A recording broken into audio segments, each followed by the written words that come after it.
Los científicos se equivocan, pero la ciencia no lo hace. Y vamos a hablar de esto muy a fondo. Realmente este es un tema que hubiese sido bueno hablarlo cuando estábamos en buenas, en la pandemia, o sea, el primer año de la pandemia. La ciencia es un campo que está en constante evolución. Lo que hoy aceptamos como una verdad médica puede que mañana no lo sea. Y ojo que con verdad médica me refiero a aquellos datos que los médicos promueven que están basados en evidencia de alta fidelidad. Para nada me refiero a opiniones personales, valga la redundancia. Pero, ¿qué tanto podemos confiar en lo que dicen los doctores, en las recomendaciones que nos hacen? ¿Y si se equivocan? Bueno, primero vamos a entender cómo es que llegan a esta verdad médica. En los inicios de la medicina no había un fundamento científico. La medicina se basaba en tradición, se creía mucho en la magia, en la curandería, era muy supersticiosa sobre las enfermedades. No era una disciplina académica como lo que tenemos hoy. Y esto fue de esta forma como hasta el siglo XVI, XVII,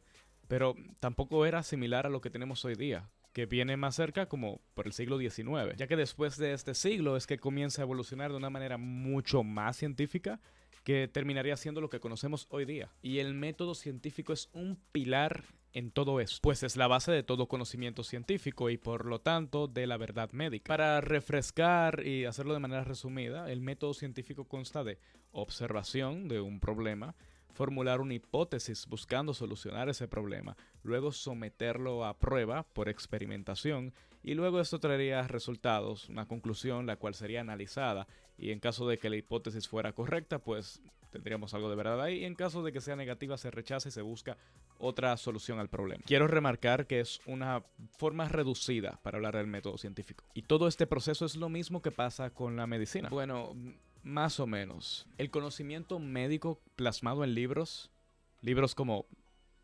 este, que es el Harrison de Medicina Interna, considerado como la Biblia de Medicina Interna, está basado en décadas de estudios de alta fidelidad. Estudios que no se limitan únicamente a observación, sino a la experimentación. Y este conocimiento médico respaldado por esta evidencia es lo que se enseña en las escuelas de medicina. Pero aún así, todo esto puede cambiar. Por ejemplo, hasta los 80 se creía que las úlceras gástricas eran causadas por estrés y tenían sus fundamentos para creer que era así, pues muchas personas con estrés emocional tienen úlceras gástricas. Así que en cierto sentido hay una relación entre una cosa y la otra. Por lo tanto no estaban tan equivocados. Al día de hoy al menos se cree que el estrés no ayuda con las úlceras gástricas, aunque sea de manera indirecta. Y rápidamente voy a decirte qué es lo que se piensa para que no te quedes con la duda. Pues creen que las personas que tienen mucho estrés suelen consumir muchos medicamentos como analgésicos y esto puede promover una úlcera gástrica. Pero esto era lo que creían en los 80s.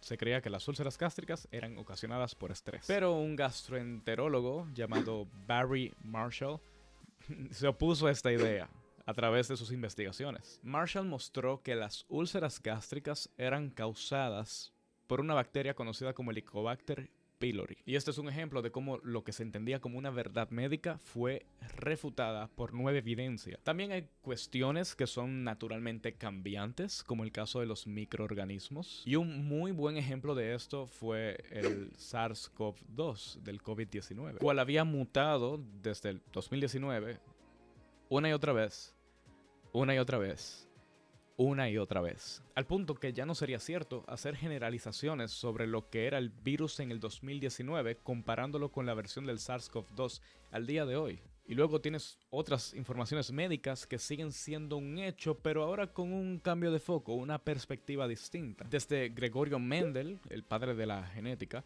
se sabía que habían ciertos mecanismos por el cual se heredaban caracteres que tenían en común una raza o una especie. Mendel experimentaba con plantas y veía que cuando unía una planta con otra, el resultado hacía características de uno de otro y así fue clasificándolos en rasgos dominantes o recesivos. Y todo esto es cierto y es muy aplicable al día de hoy en la medicina con enfermedades genéticas como la falsemia, por ejemplo. Pero Mendel no tenía toda la perspectiva, no tenía el foco tan amplio como lo tenemos hoy día. Mendel sabía muchas cosas de genética, lo que tenía en el momento con la información que recaudaba, pero esto es incomparable a lo que sabemos hoy, pues ya tenemos hasta el código genético humano descifrado por el genoma humano, lo cual no elimina lo que Mendel dijo pero ahora nos arroja más luz, lo que hace que cambie cómo nos dirigimos en cuanto a la genética. Y cambia la manera en que pensábamos sobre estos rasgos que se pasaban de generación en generación. Entonces, ¿por qué es importante que sepamos esto, que lo tengamos en cuenta? El tema de que si los médicos y los científicos estaban tomando decisiones correctas, sabían lo que estaban haciendo o estaban inventando, fue un tema muy caliente en el primer año de la pandemia. Y a la fecha de hoy, no muchos están de acuerdo con algunas cosas de cómo se manejaron. Tampoco están de acuerdo con informaciones que se hicieron oficiales en su momento. Pasaba que a veces un ente de salud emitía una información, luego tenía que retractarse. Y todo esto generó en algunos grupos una actitud intolerante hacia los médicos y científicos, porque entendían que las autoridades no podían equivocarse al respecto. Pero el COVID-19 era un ente nuevo, por lo que nadie tenía certeza sobre cómo funcionaba, sus consecuencias y cómo evolucionaría. Y hubo algunos incluso que se atrevieron a decir que pasaría una cosa y terminó pasando totalmente otra. Y esto era porque no teníamos ningún antecedente.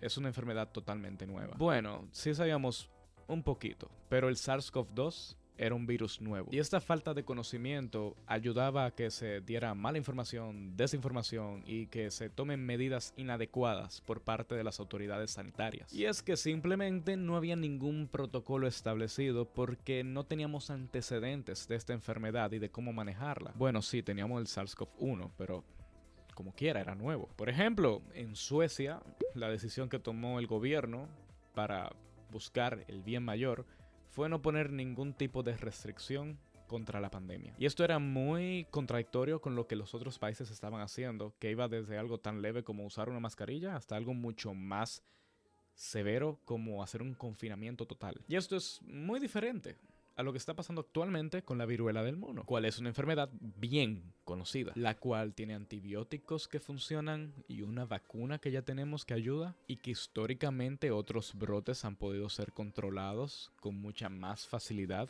que fue con el COVID-19. Entonces fíjate cuál es la diferencia primordial aquí. Es la información que tenemos. Con el COVID lo que teníamos era casi nulo y con la viruela del mono pues es mucho. Y esto hace una gran diferencia. Por esto es que es necesario que las personas entiendan que las recomendaciones médicas se hacen con la mejor evidencia que se tiene de momento.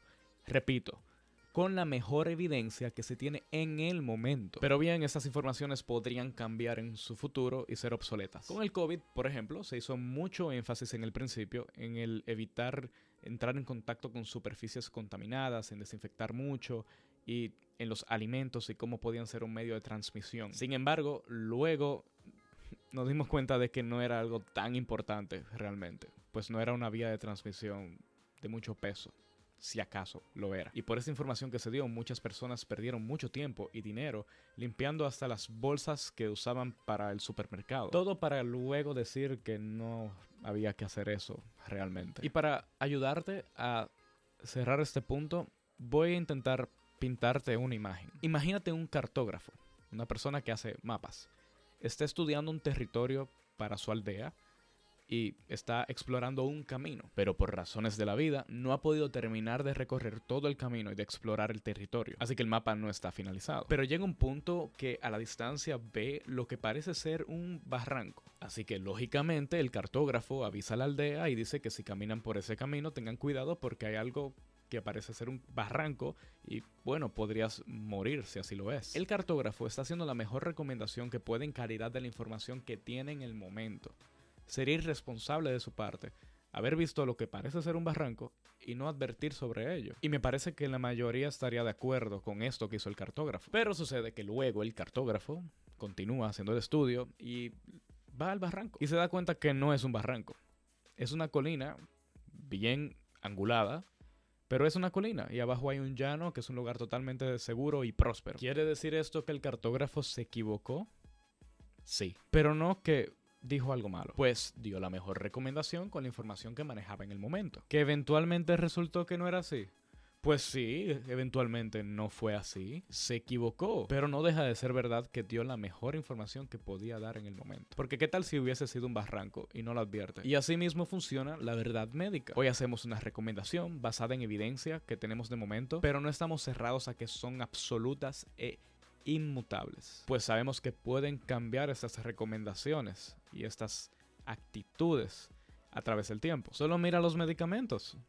Mira, esta es toda una lista de medicamentos que alguna vez fueron utilizados para tratar enfermedades o síntomas y fueron retirados del mercado porque se descubrió que hacían daño o porque encontraron una nueva opción con menos efectos adversos o dañinos. ¿Quiere decir que estuvo mal que lanzaran ese medicamento al mercado en su momento? No. Pues si tú eras una persona que ibas a morir sin el medicamento y es lo mejor que tenemos, pues vamos a dártelo. Pero inmediatamente veamos que no es la mejor opción, debemos retirarlo. Así que cuando un médico te está diciendo algo basado en evidencia, escúchalo. Porque a menos que esté desactualizado, te está dando la mejor recomendación con la mejor información que tiene en el momento. Pero también te recomiendo a ti que no te quedes ahí. Revisa y cuestiona lo que puedas. También investiga en fuentes confiables. Y sé que estamos hablando de medicina, pero esto aplica básicamente a toda profesión. Sobre todo si está basada en ciencia. En conclusión, no.